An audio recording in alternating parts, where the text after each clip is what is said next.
Hello, I'm Scott Davis. Welcome to New World Birth. By accessing this presentation, you're inviting me to share this information regarding our passage through this challenging and very hopeful time. And this is the care and feeding of a New World Age report for the Gregorian date of June 18th, 2013, and One Cauac, or Storm in the Mayan Tzolkin calendar.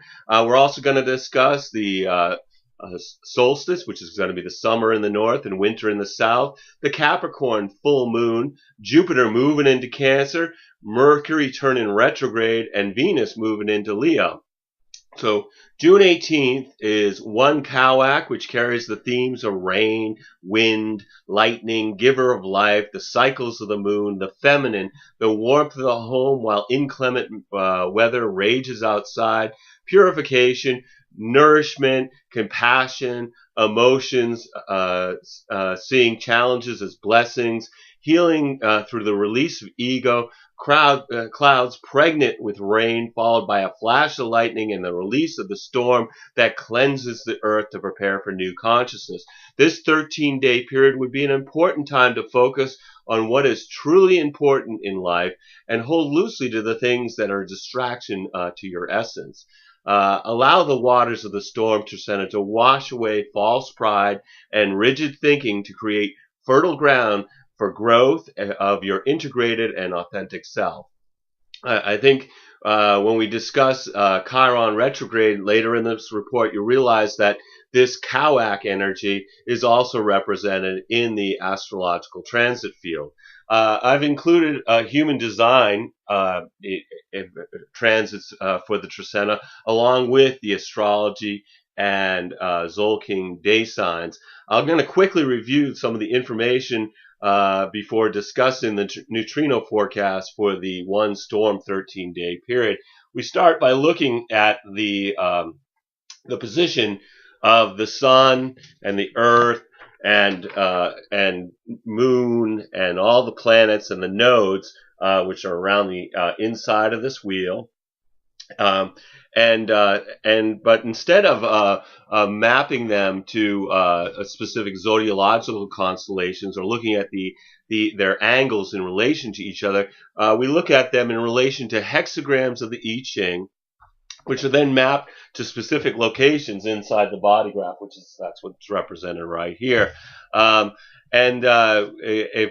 instance, at the beginning of this Trecena period, the sun is in the 12th hexagram. So right here, you can see that the sun is this black circle with a dot in it, and of course it's in Gemini, and down the bottom here we see the 12th, and then the stack of lines below it, that actually is the representation of the 12th hexagram in the I Ching. And then these shapes inside the body graph are called centers. They represent the next stage in our evolution as humans, from having 7 chakras to now, since 1781, having 9 centers. And the sun in the 12th hexagram is mapped to an opening in an energy channel, which is called a gate. And the 12th gate is located right here in the body graph. And so it's on the right side of this is called the throat center, on the right side of the throat center, and it's in an individual channel that's called the channel of the social being. And these pathways between all these centers, these are called channels, and they actually come from the Kabbalistic tree of life. And I found that human design has been amazingly accurate, and it's really my primary tool I use when I'm providing readings. And then these black strips of paper on the diagram, these all represent the gates that are being activated by the sun, the planets, and the nodes, regardless of whether they form a channel. So we've been following the hanging gates or potentials since the beginning of this one transformation Trecena. And if we're looking at where they are at the very beginning on one transformation, we have the Earth is up here in the 11. We have the sun down here in the 12, which we talked about a moment ago. The north node is here in the 1. The south node is in the second. Mercury and Venus are merged together down here in the 53, so they're conjunct in the astrology, and then Mars is currently over here in the 35th hexagram. Jupiter is also in the 12 here with the Sun, and then Uranus is in the 21st hexagram here, and then Neptune in the 55. So that's the location of all the planets and points in the sky that are not forming channels. Obviously, not every gate activation forms a channel, but this information can be very helpful if you know your human design chart, because then you can use these transits to realize that they're going to form channels with the potentials you have in your personal body graph from your birth. I'm not going to follow the moon in this demonstration because it moves really fast, and it actually activates 3 to 4 gates in a day.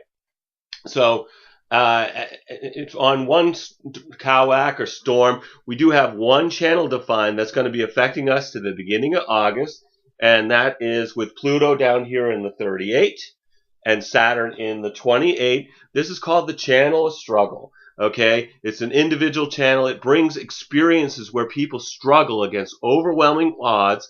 It's through this archetypal hero's journey of fighting for our purpose that empowers others to stubbornly fight for what holds meaning for them. It's about empowerment. It comes from being who we're meant to be instead of following the conditioning of our families, the schools, religions, and governments.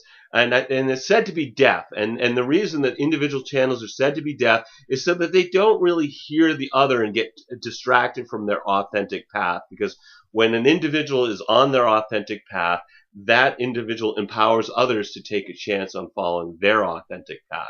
So we have Jupiter moves out of, on the 18th, Jupiter moves out of the 12th hexagram and into the 15. So, which means it's moving out of there. That stays there because we still have the Sun there. But it moves into the 15th hexagram, which is right here in the G center. And then on that same day, Mercury leaves the 53, and it's going to move into the 62. And the 62 is right here at the top of the throat. So Mercury moves there. And then on the 19th, that's when the Sun leaves the 12, so the 12 is no longer there, and it moves down and joins Jupiter in the 15 over here. All right, and then also on the 19th, the Earth moves out of the 11th hexagram because it's part of this polarity. The Earth is always 180 degrees opposite the position of the Sun. And so it moves out, and it's going to move to the 10th hexagram, which is right here in the chart. Okay, and then we have Venus leaving the 53, so that's no longer there, as it now joins Mercury in the 62. All right, and then on the 24th, Venus leaves the 62 and moves into the 56, which is right up here. So we now have two activations on the top of the throat pointing towards the ajna center. And then Mars is going to leave the 35. And as it leaves the 35, it's going to move into the 45, which then gives us this full channel, which means that we have a defined ego center at this point, which is right there.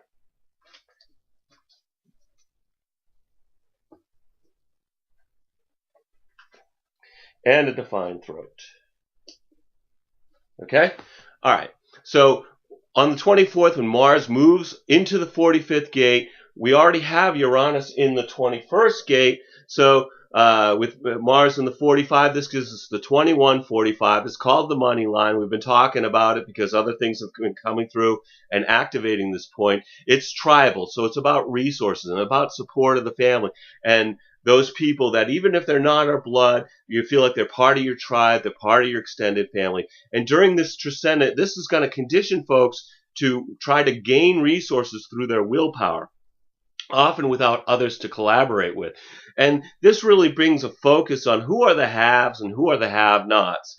And on the material plane, this is a time period where people are going to believe that they can manifest what they want through their will, which is this is going to complete on July 2nd when Mars moves to the 12th gate. So those folks who have not completed their will to materialism by that date will find that their efforts fall flat.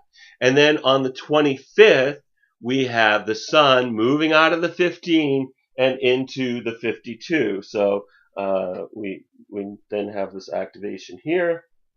It's a little big. Let's see if we can find a little one. There we go. Into the 52. So down there. Good.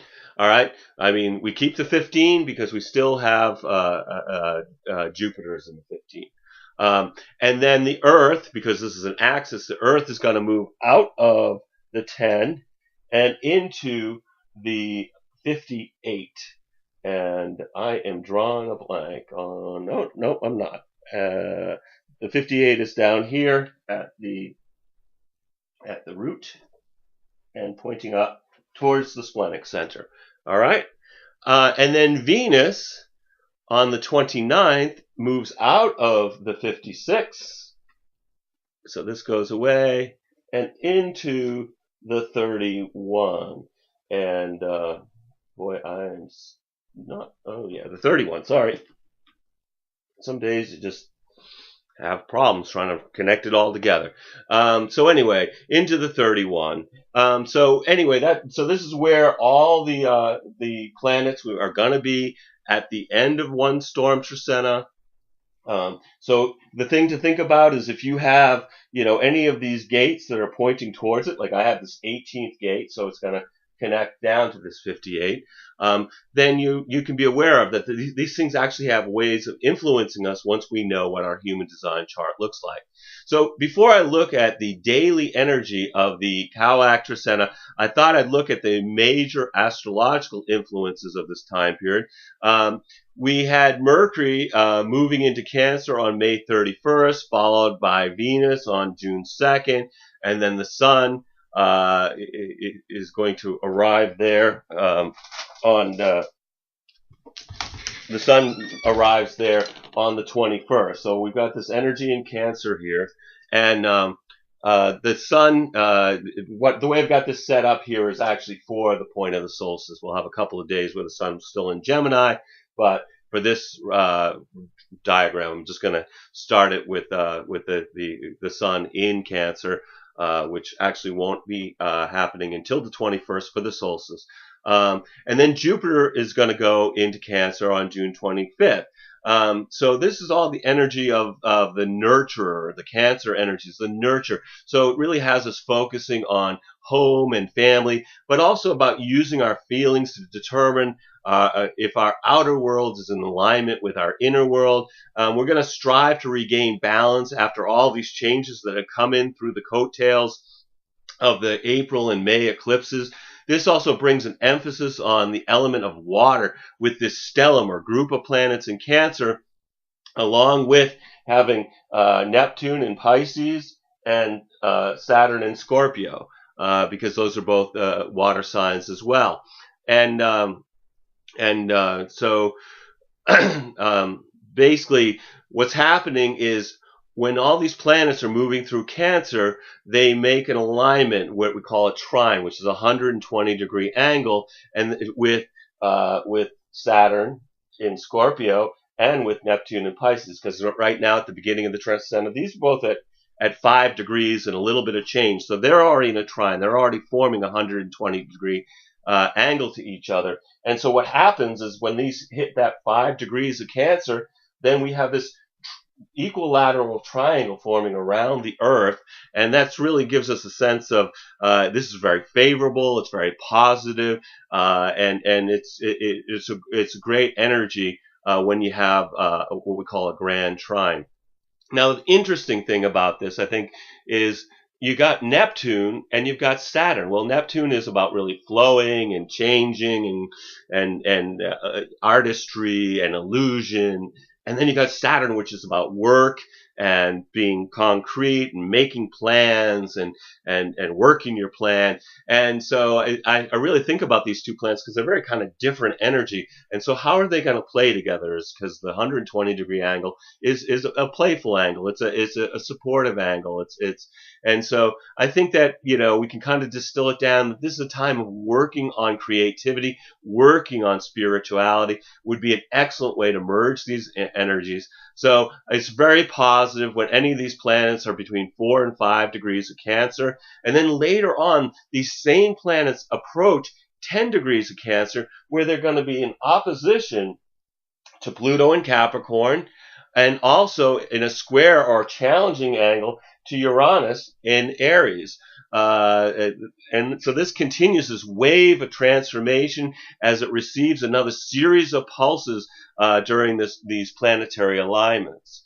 At the beginning of the one storm Trecena, all the planets appear to be moving forward from our vantage point, except for Saturn and Neptune and Pluto, which appear to be moving in reverse. And Saturn appearing to move in reverse can be compared to a time of recuperation or backtracking regarding some obstacle in our path.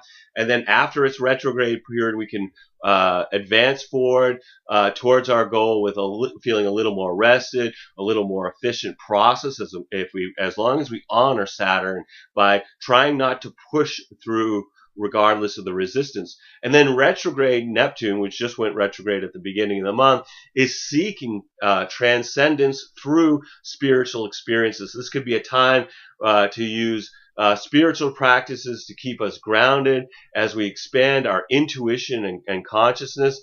This is an important energy to nurture as we're in the middle 4 years of unexpected rebellion of the individual, which we're seeing all over not the news so much, but if you look at alternative media, you're seeing rebellions all over the place, whether it's Turkey or Brazil or, the whole world is rebelling. And it's the individuals that Uranus and Aries, that's what that's about, challenging the decaying power structure, Pluto and Capricorn. So this is obviously a difficult time of upheaval, destruction, death, unexpected change, natural disasters, violence and war. So finding our own peace and our connection to spirit is an important quality to cultivate now for the tumultuous road ahead.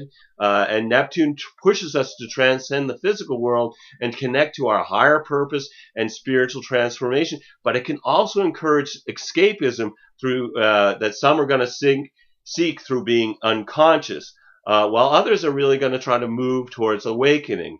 And then with Pluto, the planet of transformation through death and rebirth cycle, moving retrograde, it's about reviewing the past, which will require releasing anything from the past that's a burden to our new path. We can choose to let it go, or we can have it ripped out of our hands. I've said that before, but Pluto is going to take what it's going to take. If it's an obstacle to us being on our authentic path, so we really have to decide, whether we're going to hold on to something that really isn't good for us. You're not going to be able to hold on to it.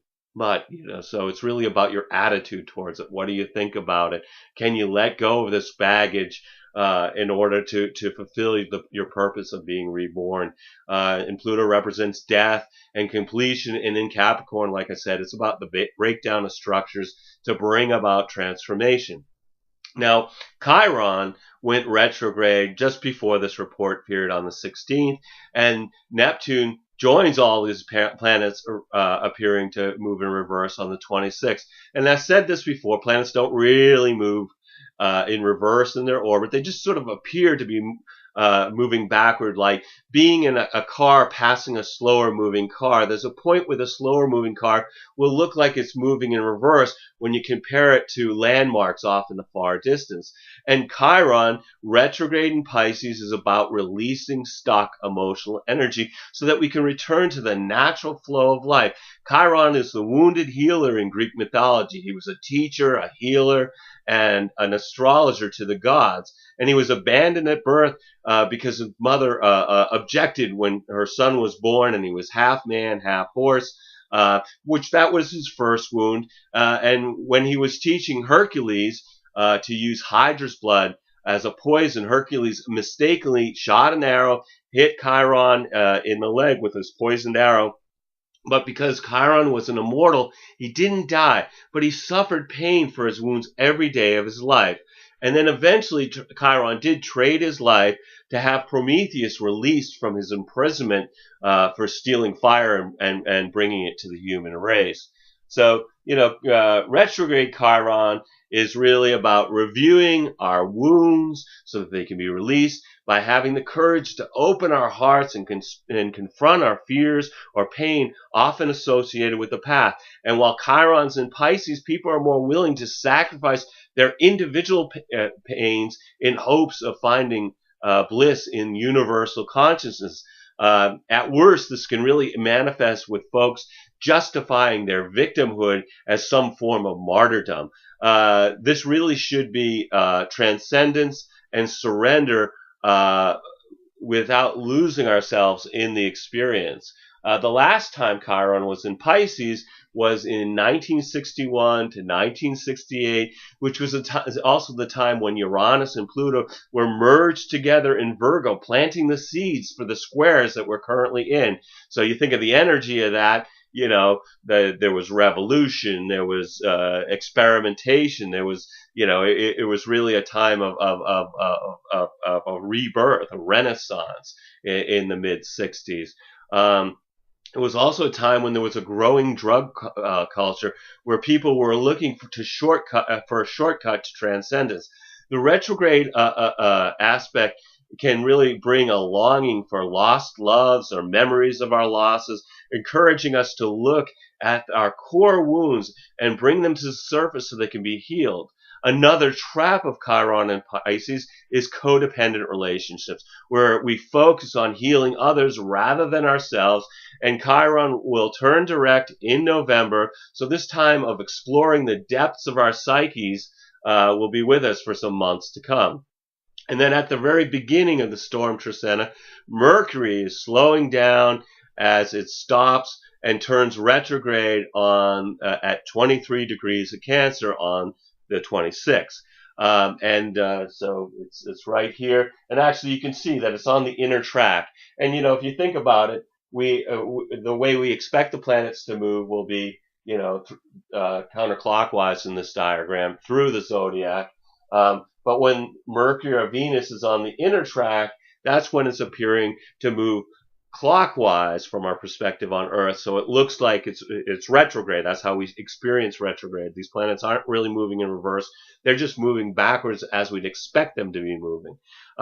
So when a planet slows to a stop from our perspective here on Earth, the planet is considered to be at the peak of its power. So even folks that really don't follow astrology are usually aware of Mercury as retrograde's effect on communication, technology, and travel. This time before Mercury changes direction. We'd be wise to pay attention to the things that we say, the interactions that we have,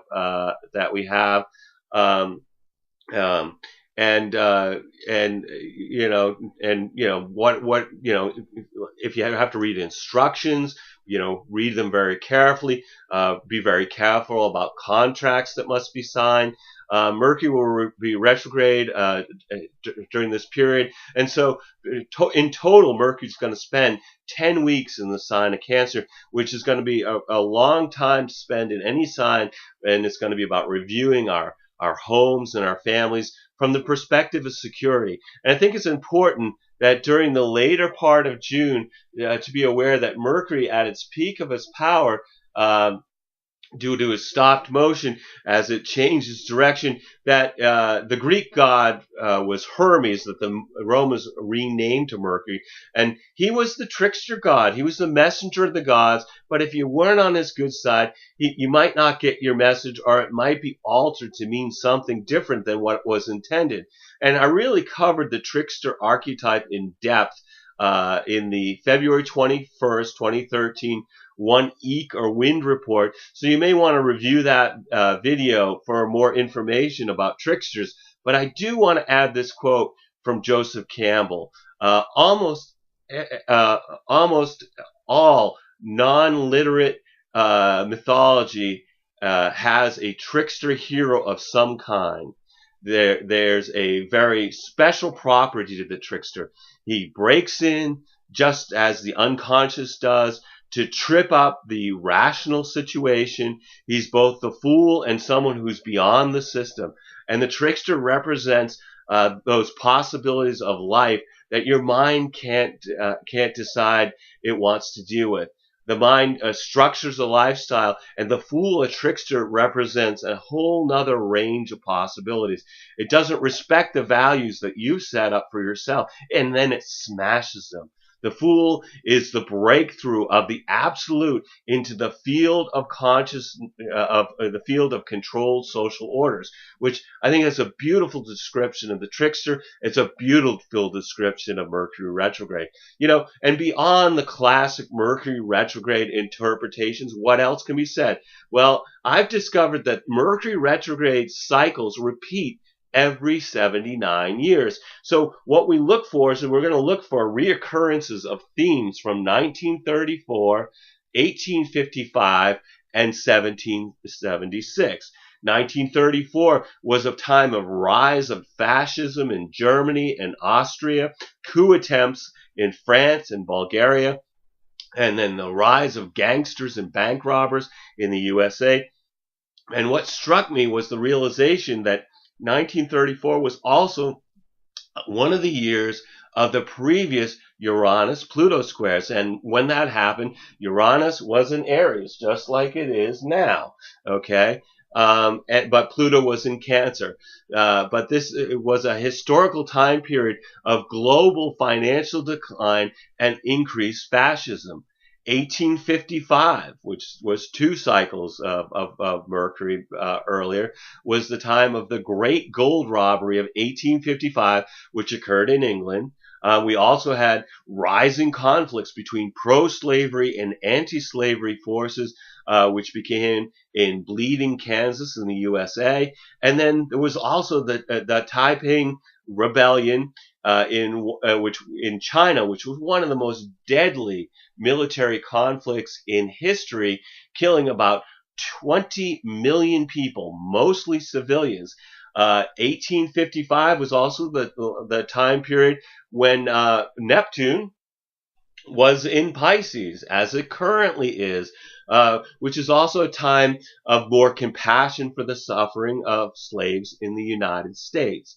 And then 1776 saw the American Revolution and the Declaration of Independence. And one of the things I thought was really interesting when I looked at the historical events of 1776, particularly in the United States, is it was interesting because the tactics that were being carried out by what we consider patriots in the United States, when we look back on our history, would now be acts of terrorism from our modern viewpoint, such as attaching a time bomb to the hull of the HMS Eagle or placing cannons on Dorchester Heights overlooking Boston Harbor. These are themes of the trickster archetype, to use cleverness and covert actions rather than an attempt to battle an powerful adversary on their own terms. And 1776 was also the year that Pluto was in Capricorn. Okay, so what we're seeing, and with Pluto and Capricorn, it's dismantling power structures that have outgrown their usefulness. And that was the last period that Pluto was in Capricorn until it moved into Capricorn in 2008, where it currently remains. And so clearly what we're looking at is cycles within cycles. The players have changed roles, but the themes of a decaying empire collapsing under its own weight, with individuals employing tactics of cleverness over direct confrontation, and oppressive powers of fascist governments, and the economic decline increasing the chasm between the elite and the struggling throngs, and the growing compassion for those left without a voice, are certainly the fabric of our times, being echoed through the 17-year cycles of the repeating Mercury retrograde periods. So anyway, let's look at the daily vibrational energy for this trisena.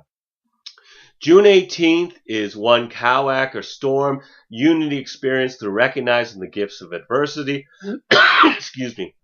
With the moon in Libra being challenged by Venus and Mercury and finding support from the Sun and Jupiter, the day's emotional energy moves from pleasant energy for being with others that we want to know better, to then later to our moods influencing our ability to think rationally, and then finally gives us a sense of harmony within ourselves and the sports, any type of group activity and relationships with the opposite sex, along with a pleasant sense of well-being with warmth and friendly interactions for those in our immediate environment.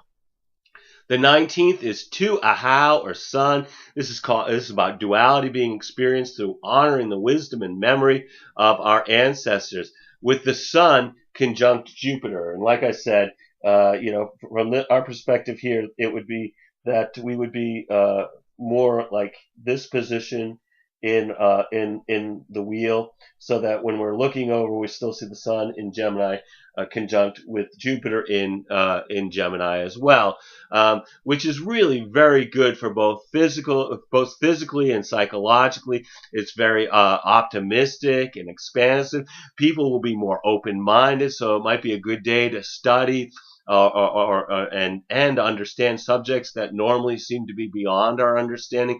This also expands our confidence and well-being. The only caution I see to this transit is to avoid being arrogant, domineering, or being excessive, as those are sort of negative aspects of the day. And this is the first time that the Sun has merged with Jupiter since the King of the Gods moved into Gemini in June of last year. So this could be a time where ideas and concepts that have been a year in the making are illuminated as we reach new levels of achievement. This is mostly very positive and promotes future growth. We also have Mars is challenged by Chiron, which can be irritating and brings up our past wounds and causes stress between the wounding and healing forces. Also, we have the Scorpio moon merging with Saturn, finding support from Neptune, harmonizing with Pluto. So the day moves from keeping our innermost thoughts and feelings to ourselves, while fantasies and daydreams distract us from accomplishing routine tasks. And then later it shifts to deep emotions finding their way to the surface, and they're really felt on a very profound level.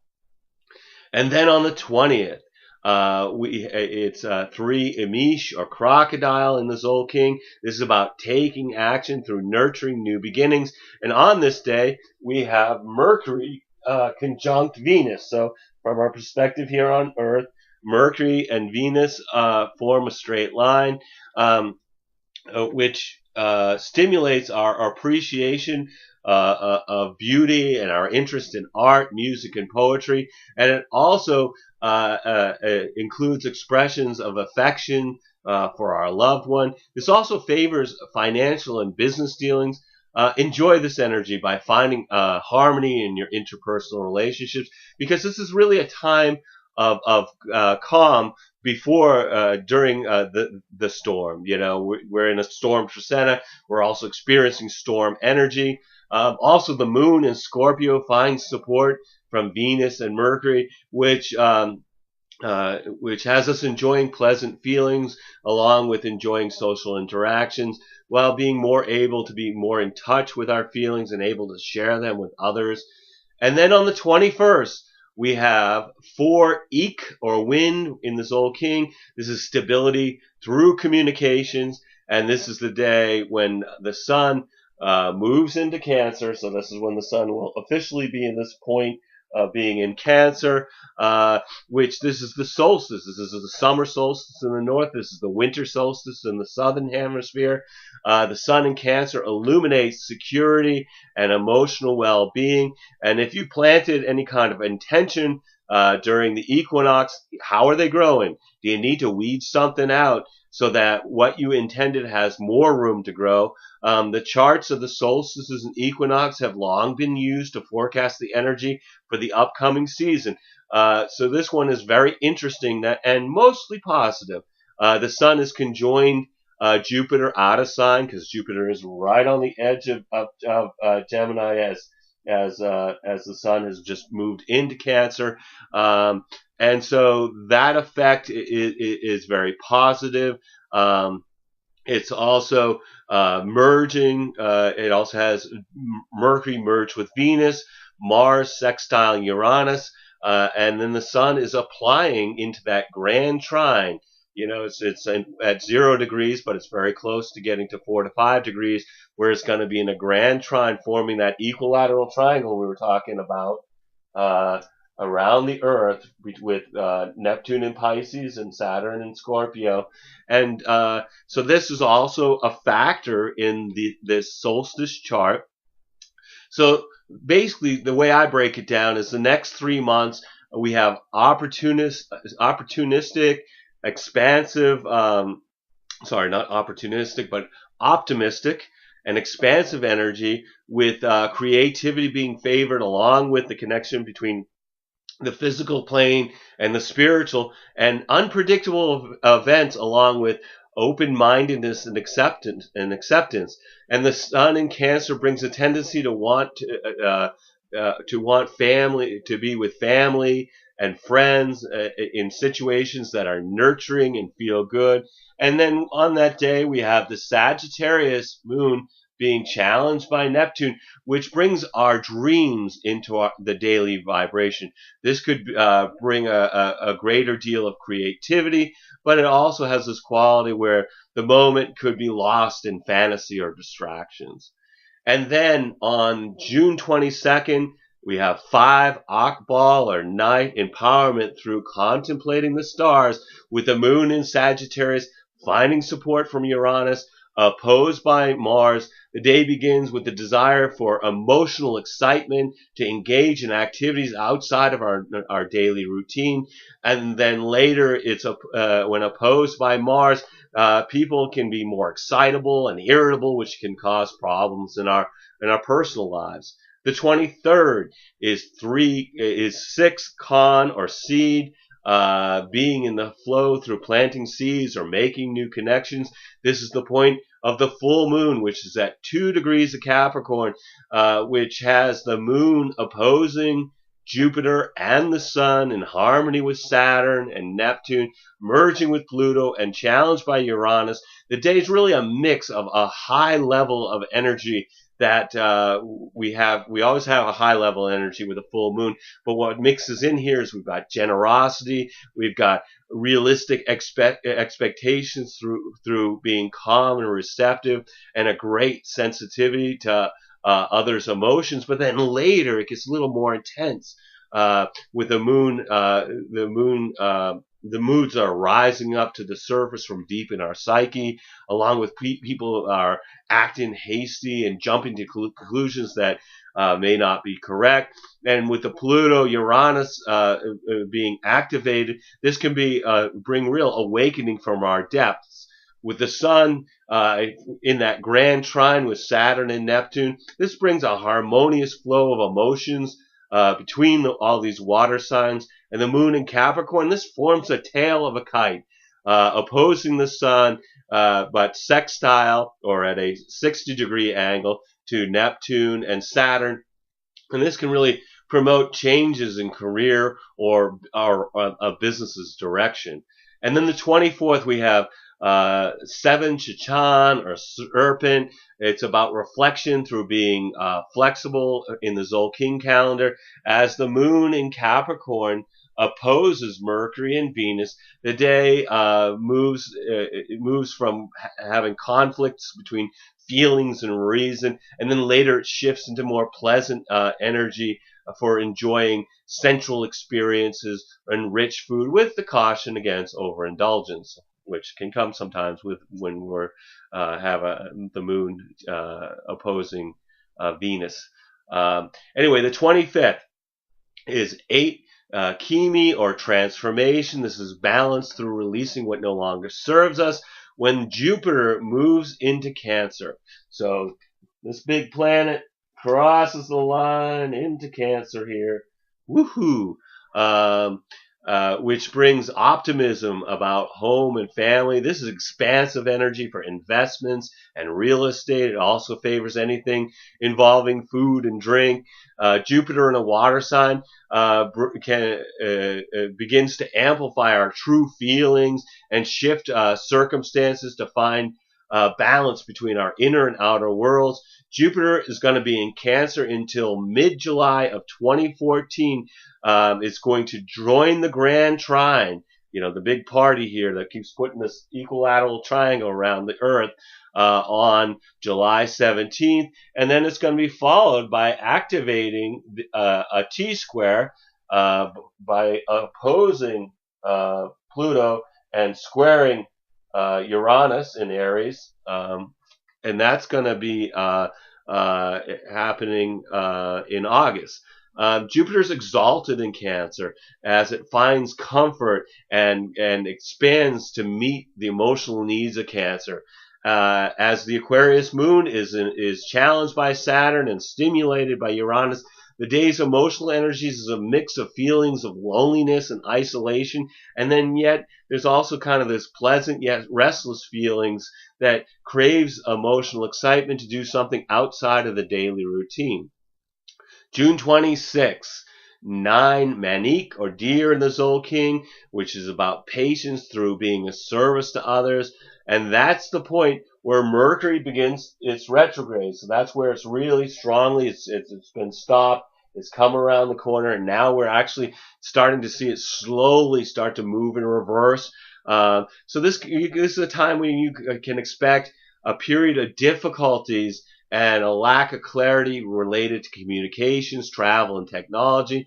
And this is going to be, be particularly strong between the 26th and July 20th. So this is a good time to avoid signing contracts or any other legal papers or making any major purchases or even taking a new job. If you can postpone these types of activities, the terms are going to be much clearer after Mercury is moving direct. Mercury retrograde forces us to slow down and pay more attention to our lives by making us focus on the details of our daily experience. Because if we don't focus, then things aren't going to work right. So Mercury retrograde actually forces a level of consciousness. The retrograde cycle provides information about a change or correction in our cosmic course. In the sign of Cancer, the themes are going to be powerful feelings, emotional awareness, and intuition guiding our adjustments within our homes and our families. Will be particularly apparent, and this one really could have a profound effect on our lives. And if you look at the house of your astrological chart that contains 13 to 23 degrees of Cancer, then that's where you're going to find the themes that you will experience your revisions and reviews. And rethinking of the characteristics that are represented by that house. For me, that's the first house. So it's about the self. So I'd expect that this cycle will provide new information about the way I present myself to others or how I'm seen in the outside world. No matter where Mercury occurs in its retrograde cycle in your chart, this is about, it often leads to changing choices or goals and directions. And then with Jupiter newly in Cancer, this time period may push us out of our comfort zone because Jupiter wants to expand, and it's in the same sign as Mercury's retrograde. So it can push us out of our comfort zone as we become aware of our new journey. Also on the 26th, the Sun trines. That's, like I said, a 120-degree angle from our perspective here on Earth. We see the angle from the Earth to the Sun and the Earth to Saturn, that 120-degree angle, that's a trine. And then we also have the 120-degree angle from the Earth to the sun, from the Earth, looking at Neptune to the sun. So again, this is the sun coming in, activating. This is the third activation of the Grand Trine. It's in the element of water in Cancer, and when the sun is supported by Saturn, we have a great opportunity to learn something about ourselves through our relationship with and our effect on the environment. Our environment. It also brings a close relationship between who we are and what we do. And then with Neptune supporting the sun, we are more idealistic and understand a more spiritual level of reality. This increases our sensitivity to be more sort of the more subtle aspects of the world around us. And this Grand Trine really favors infusing romance, creativity, and spirituality while being grounded, having self-control, and discipline. So you might want to engage in activities like meditation, yoga, working on art, music, or anything that's creative for you. And this Grand Trine, as this Grand Trine happens, as Mercury, on the day that Mercury is turning retrograde, this actually may delay Mercury's mischief for a few days. And then we also have the moon in Aquarius finding support from Mars, which is very good for asserting ourselves in a positive manner and standing our ground if necessary.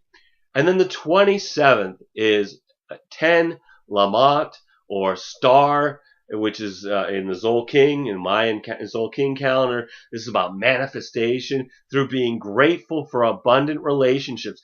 As Venus moves into Leo, okay, which I think is great. This brings like a flamboyant, dramatic effect on our romances and in social gatherings. But what I really love about this is Venus is changing signs on a Lamont day, because the star that Lamont refers to is actually Venus. We talked about that before, and it's about abundance in relationships. And Venus is in Leo, which what's more abundant, Venus is the symbol of relationships, and what's more abundant than Leo? This was going to increase the activity in our social lives. In Leo, many people seek pleasure and fun, as well as are more inspired to splurge on gifts for loved ones over the next 3 weeks.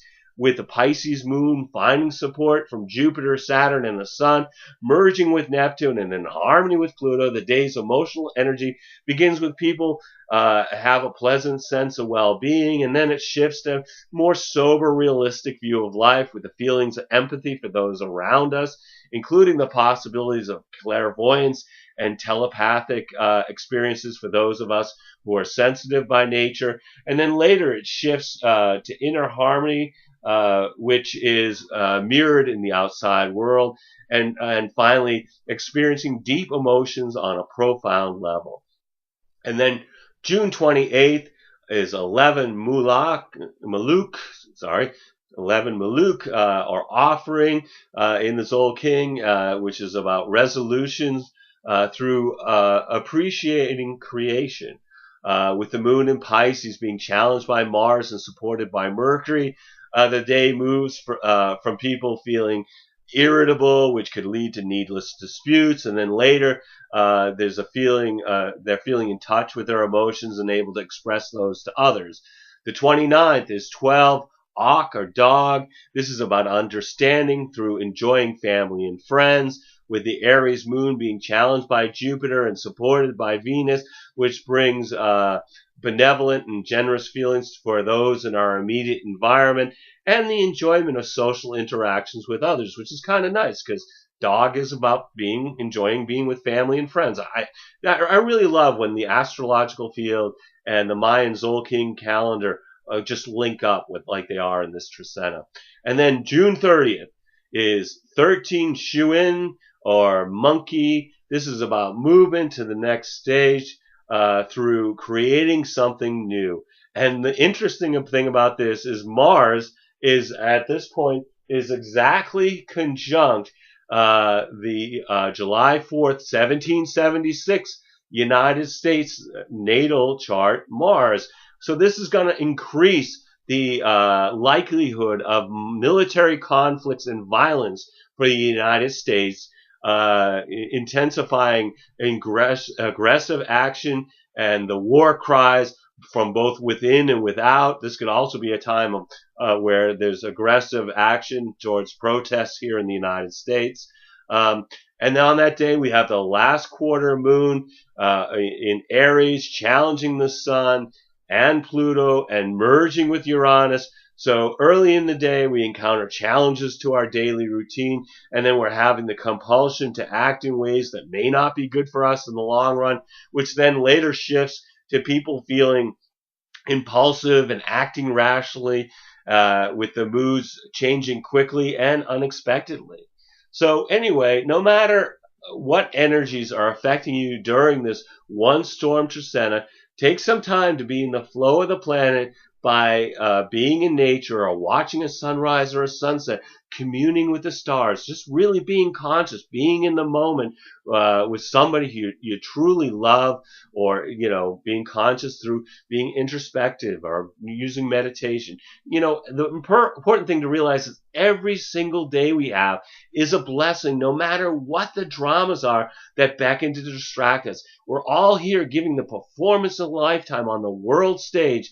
So just take some time out to observe the play as well as act your part by remembering you're a spiritual being who just happens to be having a human experience. So don't get lost in the human experience all the time. Sometimes just step back and go, wow, this is amazing what this guy happens to be going through, or this gal's going through, by looking at what's going on in your life and going, wow, this is an exciting play. This is an interesting movie. It's not a boring one. So anyway, I want to thank you for checking out New World Birth. The next segment of Care and Feeding of a New World Age is going to be on July 1st of this year, obviously. And it's going to be one ebb or road. We're also going to talk about Saturn turning direct, the Cancer new moon, and Mars moving into Cancer. So you can check us out on Facebook or YouTube or the Mayan Magics website. I encourage you to share this information as videos or as text as widely as you choose. I'm going to be discussing the astrology of July 2013 and providing some short, like 10 to 15 minute human design readings for the participants of the Freedom of Speech radio show on Critical Mass Radio on June 27th, and on the Earth Needs Rebels show on Orion Talk Radio on July 1st. As always, I invite you to contact me at newworldbirth@yahoo.com if you have any questions or wish to schedule a reading. And I am providing readings, and I really wish to make this service available to the greatest amount of folks. So I've created 3 options with 3 levels of compensation. These readings are designed to provide information to help you navigate these difficult times. And, one of the things to think about is, if you're not sure about it, call in, get a reading on one of the radio shows, or you can text in just to get a sample. And then if you're interested in getting more information, my readings are actually between 2 and 3 hours at this point. They're just packed full of information, just like these Trisena reports are packed full of information. So, but it's information to really help you navigate these difficult times. So at the basic level, we're going to look at your human design chart to help you understand how to use your individual strategy and authority in making life decisions based on your unique design. I'll also include the next 3 months of astrological transits as they relate to your natal and progressed astrology charts, along with the human design reading at the middle level. At the top level, the human design and astrology transit reading will be recorded and then sent to you as an MP3 file that can be downloaded to your computer. So you can listen to it over and over again while you look at all the charts I send you at any level of reading. So if you've been thinking about getting a reading, please contact me. I'd love to provide you a reading during these uncertain times. You're going to need to be able to either call me in Maine in the USA, or we can connect on Skype to receive your reading. I'm also accepting donations because I really am doing my best to try to keep these reports freely available. So on Facebook, it's pretty simple to make a donation. You just go to the About on the New World Birth Facebook page and click on the website link under Contact, and that's going to take you directly to making a donation to New World Birth on the New World Birth PayPal account. Otherwise, you can find find it on PayPal under the New World Birth at yahoo.com email address. As always, I am blessed that you've taken the time out to connect with my passion for all these ancient mysteries and their application to our journey during this incarnation. The light in me honors the light in you. Namaste and Lakesh. And I'm looking forward to connecting with you in any way possible. So whether it's reviewing these videos or getting a reading or on the radio shows, or I'm also have stuff out on Blogspot and Before It's News. So whatever way you connect, and please, please, please share this with anybody you think that this is going to value. Anyway, thank you so much. I am, as always, so grateful for each and every one of you. Peace.